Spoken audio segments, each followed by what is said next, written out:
प्यारे बच्चों, आज फिर से एक नया वीडियो लेके आ रहा हूँ और इस वीडियो में भाषा अध्ययन मीन्स ग्रामर की जानकारी हम लेने वाले हैं। कक्षा 10वीं, विषय हिंदी लोक भारती, जिसे फुल हिंदी कहा जाता है। आपके 10th स्टैंडर्ड के बोर्ड एग्जाम में जो आपकी हिंदी की जो क्वेश्चन पेपर रहती है उसमें विभाग 4 भाषा अध्ययन व्याकरण मीन्स ग्रामर का होता है और इस विभाग को कुल 14 अंक होते हैं। तो ये 14 अंक के लिए कौन से प्रश्न रहते हैं, कैसे प्रश्न रहते हैं, इसकी जानकारी इस वीडियो में हम लेने वाले हैं। तो प्रश्न 4 में एक शब्द भेद,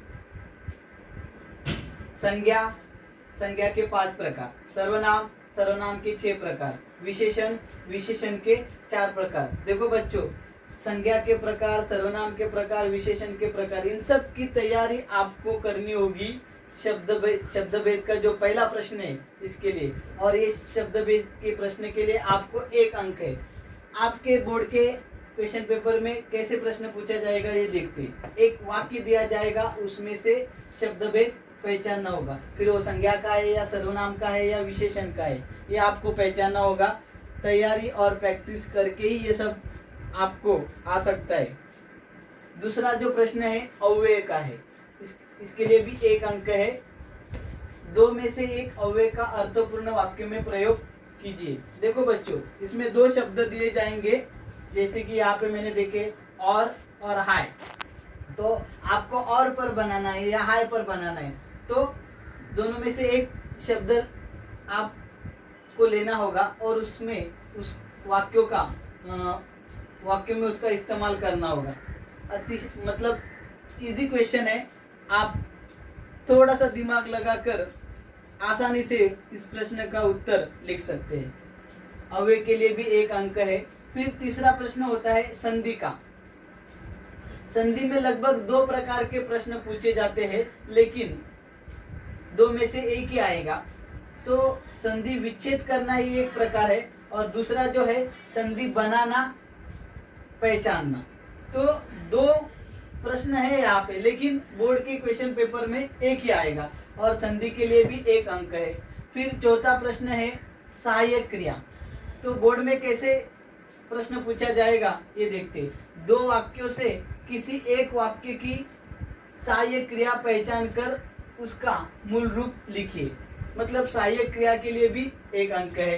फिर 5वां प्रश्न है प्रेरणार्थक क्रिया। कैसे प्रश्न पूछा जाएगा देखते हैं। 2 में से 1 क्रिया का प्रथम तथा द्वितीय प्रेरणार्थक रूप लिखिए। प्रेरणार्थक क्रिया के लिए भी 1 अंक है। छठा प्रश्न है मुहावरे में 2 प्रश्न पूछे जाते हैं, एक चयन करना, दूसरा है मुहावरों का अर्थ लिखकर वाक्यों में प्रयोग करो, 1 अंक है। देखो बच्चों, ये 6 व्याकरण के प्रकार है और इन 6 व्याकरण के प्रकार का आपने इससे पहले भी पढ़ाई आपने की है। ग्रामर में या भाषा अध्ययन में क्या होता है बच्चों, प्रैक्टिस बहुत इम्पोर्टेंट है और इस पर आप ध्यान देंगे तो डेफिनेटली आपको अच्छे मार्क्स या अच्छे अंक मिल सकते हैं। तो 7वां प्रश्न क्या है ये देखते हैं। कारक।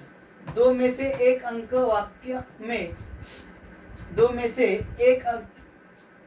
से 1 वाक्य में प्रयुक्त कारक चिन्ह पहचान कर उसका भेद लिखिए। मतलब क्या होगा कि आपको कारक का शब्द कौन सा है और कारक का प्रकार या भेद कौन सा है ये आपको लिखना है, 1 अंक है। फिर विराम चिन्ह, एक वाक्य दिया जाएगा, उसमें उचित विराम चिन्हों का प्रयोग करके वाक्य फिर से लिखिए, 1 अंक। काल परिवर्तन, 3 वाक्य दिए जाएंगे, उसमें से 2 वाक्य कोष्टक में दी गई सूचना के अनुसार काल परिवर्तन कीजिए। मतलब यहाँ पे मैंने एग्जाम्पल के लिए बताया कि सामान्य वर्तमान काल का पूर्ण करो या अपूर्ण करो, ऐसे। और लगभग इसके लिए भी 2 अंक है। वाक्य के भेद 2 प्रकार के रहते हैं, रचना के आधार पर, अर्थ के आधार पर। तो रचना के आधार पर का जो प्रश्न है उसके लिए 1 अंक है, लेकिन क्या करना होगा, या कैसे प्रश्न होगा कि एक वाक्य रहेगा, वो सरल है, संयुक्त है या मिश्र है, ये पहचानना होगा, और उसके लिए 1 अंक। और अर्थ के आधार पर लगभग परिवर्तन करना होता है, ये मतलब प्रश्नार्थक का आज्ञार्थक करो ऐसे कुछ, और इसके लिए भी 1 अंक होगा। और जो 11वां प्रश्न है वो वाक्य शुद्ध करना, मतलब 3 वाक्यों में से 2 वाक्य शुद्ध करके फिर से लिखिए, 2 अंक। मतलब इसमें बच्चों क्या करना है कि कुछ मात्राएं गलत रहेगी वो सही करना होगा, मतलब पहली होगी तो उसका दूसरी, ऐसे लगभग। और हिरन यहाँ पे एक शब्द दिया है, तो देखो पहला जो शब्द है वो गलत है और दूसरा जो शब्द है वो सही है, मतलब न में कुछ चेंजेस है वो आपको करने होंगे। तो ऐसे कुल मिलाकर 14 अंक होते हैं। फिर से मैं आपको बताता हूँ बच्चों, शब्द भेद 1 अंक, अव्यय 1 अंक, संधि 1 अंक, सहायक क्रिया 1 अंक, प्रेरणार्थ क्रिया 1 अंक, मुहावरे 1 अंक, कारक 1 अंक, विराम चिन्ह 1 अंक, काल परिवर्तन 2 अंक, वाक्य के भेद ये 2 प्रकार के रहते और उसके लिए भी 2 अंक है, और वाक्य शुद्ध करना इसके लिए भी 2 अंक है। मतलब देखो बच्चों ऐसे कुल मिलाकर होते हैं 14 अंक। तो कुछ मुझे आपको सजेशन देने हैं कि ग्रामर की तैयारी आप कैसे करेंगे। तो रूल्स जो है वो समझ कर लो, और प्रैक्टिस, ये 2 बातों पर आपने ध्यान दिया तो लगभग 14 में से अच्छे मार्क्स आपको मिल सकते हैं। कुछ किताबें मैं बताता हूँ कि लगभग यहाँ पे मैंने देखो बच्चों, मैंने लिखा है कि नवनीत है, नवनीत यानी डाइजेस्ट आप पढ़ाई के लिए इस्तेमाल कर सकते हो, जीवन दीप इस्तेमाल कर सकते हो, और एग्जाम्स के पहले आप 21 या अपेक्षित जो है उसकी हेल्प ले सकते हो। तो ऐसे ही आपको, लेकिन इसमें आपको प्रैक्टिस इम्पोर्टेंट है। ग्रामर का कौन सा भी पार्ट हो वो विदाउट प्रैक्टिस आप स्कोरिंग नहीं कर सकते हो। तो स्कोरिंग करना है तो डेफिनेटली आपको प्रैक्टिस करनी है, ये बात ध्यान में रखो। और जो भी मैंने आज ग्रामर के बारे में जानकारी दी है, मतलब कैसे या कौन से प्रश्न पूछे जाने वाले हैं बोर्ड एग्जाम में, तो लगभग आपको आइडिया आ गई होगी कि कैसे और कौन से प्रश्न है। तो ये समझ कर लीजिए, उनके बारे में थोड़ी जानकारी हासिल कीजिए और अच्छे से मन लगाकर पढ़ाई कीजिए। फिलहाल मैं आज की वीडियो में इतनी जानकारी देता हूँ, और अगले वीडियो में हम राइटिंग स्किल की ओर जाने वाले हैं।